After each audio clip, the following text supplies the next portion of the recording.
O secretário de Saúde de Belo Horizonte, Fabiano Pimenta, fez um apelo à população na manhã de hoje. Quem estiver com febre, dores nas articulações e atrás dos olhos, conjuntivite, olhos vermelhos e dores no corpo, deve procurar uma unidade básica de saúde. Especialistas alertam que a dengue é uma doença grave e pode matar. Este ano, até 16 de novembro, foram registrados 15.430 casos da enfermidade na capital, além de 12.214 casos notificados e descartados. A região com maior número de casos é a Norte, com 3.031 confirmações, seguida pelas regionais Noroeste, 2.805 e Barreiro, com 2.789. Há também preocupação com a chikungunya e o Zika vírus, também transmitidos pelo mosquito Aedes aegypti. A capital mineira tem hoje 148 unidades básicas de saúde e 587 equipes do programa Saúde da Família sob alerta. E o pessoal técnico continua trabalhando na informação dos profissionais da saúde sobre os sintomas e diagnósticos da dengue, da chikungunya e da febre zika. O país está assim a um pezinho, a uma mãozinha de ter uma forte epidemia de dengue, que vai atingir, se isso acontecer, tomara que não aconteça, todas as classes sociais, não vai pegar só em áreas periféricas, em cidades, em áreas periféricas das grandes cidades. E a dengue, a verdade é essa, ela está dando de 10-0 nas incompetentes autoridades de saúde sanitárias brasileiras, que não conseguem de maneira nenhuma controlar a doença. E a população também tem a sua ponta de culpa, pois não cuida, né, não segue aqueles procedimentos que evitariam a dengue. E os estoques de sangue estão bem abaixo da média em Minas. Em Belo Horizonte, a redução chega a 24%. Para estimular as doações, será realizada uma programação especial no Hemocentro da capital mineira. O Hemocentro de Belo Horizonte está promovendo até sábado, dia 28, várias atividades em homenagem aos doadores de sangue. A comemoração faz parte da Semana do Doador da Fundação Hemominas e do Dia Nacional do Doador Voluntário de Sangue. Durante o horário de funcionamento, haverá apresentação de bandas e artistas, sorteios, brincadeiras e um lanche especial para os doadores.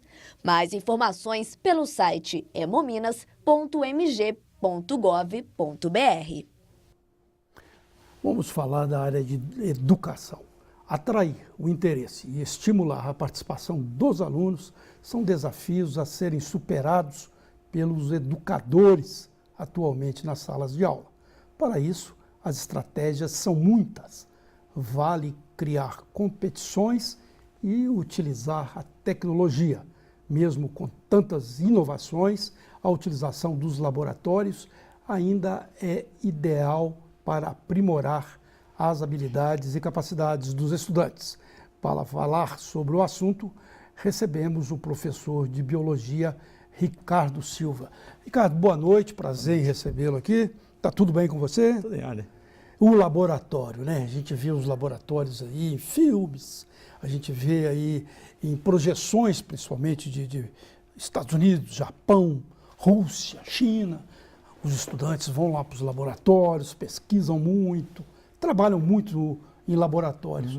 E aqui no Brasil parece que isso aí é um processo muito incipiente, inicial ainda. Seria por aí? É um processo incipiente porque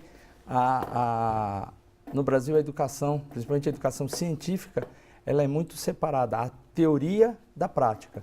A gente observa que assim, são poucas escolas que têm uma estrutura de laboratório, que têm uma condição para poder trazer aquela teoria que nós trabalhamos com o aluno em sala de aula para o ambiente do laboratório. E acabamos, às vezes, ficando limitados só à questão de apresentações, experimentações e não de pesquisa. Então, assim, o laboratório ele tem uma importância muito grande hoje em dia porque ele dá um significado para o aluno daquela teoria. Ele não fica só na teoria, só naquela questão da sala de aula. Não, olha, esse conhecimento que você está vendo aqui na sala de aula, nós usamos, a ciência usa isso aqui. A ciência trabalha com isso. Então, quando, por exemplo, você fala de divisão celular, divisão celular é importante, mas onde eu vou usar isso? Quando você pensa no desenvolvimento de tumores, os tumores começam por uma falha num processo da divisão celular. Colocar a realidade do laboratório, a ideia do laboratório na realidade do dia a dia. No dia a dia. Significar para ele aquele conteúdo. Porque ele precisa entender que a ciência ela evolui pela experimentação, pelo acerto e pelo erro. Porque às vezes o aluno tem um conceito assim, não, a ciência só vale quando dá certo. Você fez um experimento, ele tem que dar certo. Não, um resultado errado também é um resultado válido para a ciência.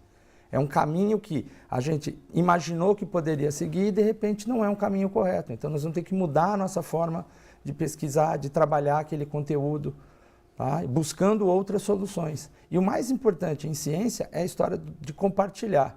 Então, hoje a gente vê assim, os alunos têm N informações no meio digital, compartilham por internet, Facebook, celular, tablet, essas coisas. E isso é a base da ciência. É o compartilhamento de informações. E a gente vê numa situação dessa, a gente pode comparar, vamos comparar com o futebol. No país já foi campeão várias vezes no futebol, tem grandes craques. Exemplo do Neymar, como eu chamo, Neymar, que é um dos maiores craques hoje do mundo. Então é um país evoluído no futebol. Se você for olhar de experimentos científicos, patentes científicas, o país está lá talvez no antepenúltimo lugar, né? E perdendo até para países até da África, muitas vezes. Sim. Talvez é o reflexo disso, da falta dessa ideia, dessa cultura, né? Dessa cultura de... Que já começar no ensino básico e... Mostrar para o aluno no ensino básico, significar para ele isso ao longo de todo o conhecimento, todo o período dele de escola, que a ciência é um fator importante. Porque, assim, com esse incentivo, você acha que vai reverter a situação? Nós esperamos que sim, acreditamos que a ideia do trabalho é exatamente essa, a gente colocar para o aluno, que o conteúdo trabalhado em sala, ele tem um significado para você, olha a conquista da ciência, olha para onde a gente foi, olha como ela evoluiu, né? De que maneira nós estamos usando esse conhecimento básico para desenvolver. Então, hoje você fala de transgênicos, você fala de DNA. Um teste de DNA, tá bom. Paternidade, sabe como é feito? Não. Nós vamos mostrar no laboratório para ele como isso é feito. Tá? Esse DNA é só para paternidade? Não. Pode ser para reconhecimento de casos de crimes, pode ser para acidentes em que você não tem mais o corpo do indivíduo, então para você poder fazer essa identificação e poder encaminhar as pessoas falecidas para os seus parentes. Então, assim, existe toda uma série de atividades que a gente pode fazer com os alunos. Então, métodos anticoncepcionais, mostrar para eles e não ficar só naquela coisa mais teórica que, infelizmente, a gente acaba ficando no colégio. Colocá-los à frente à pesquisa, por que esse método é melhor que esse? Porque colocar dúvidas. Acho que a educação tem que colocar dúvidas para o aluno. E ele, até com o auxílio da informática, com o auxílio da tecnologia, encontrar essas respostas. A gente entrega, às vezes, muito pronto para ele, a gente precisa começar a deixá-los fazer. Eles têm potencial, nós precisamos só valorizar isso. Muito bem, né? A gente está com o tempo encerrado ali, que estão me avisando, mas eu estava falando ali da dengue, né? Se tivesse talvez mais experimentações, mais pesquisas científicas no país, poderíamos até enfrentar doenças que já haviam sido liquidadas, até de uma certa forma normalizadas há décadas, retornando com essa força aqui no país, né? Precisa ter ciência, embora isso aí ocupe, como eu falei ali, muito mais a incompetência das autoridades de saúde sanitárias. Mas eu lhe agradeço muito pelas suas informações, muito obrigado. Seja sempre bem-vindo ao Redação. Tá bom. E o Redação vai dar um pulinho no comercial e volta após um breve intervalo.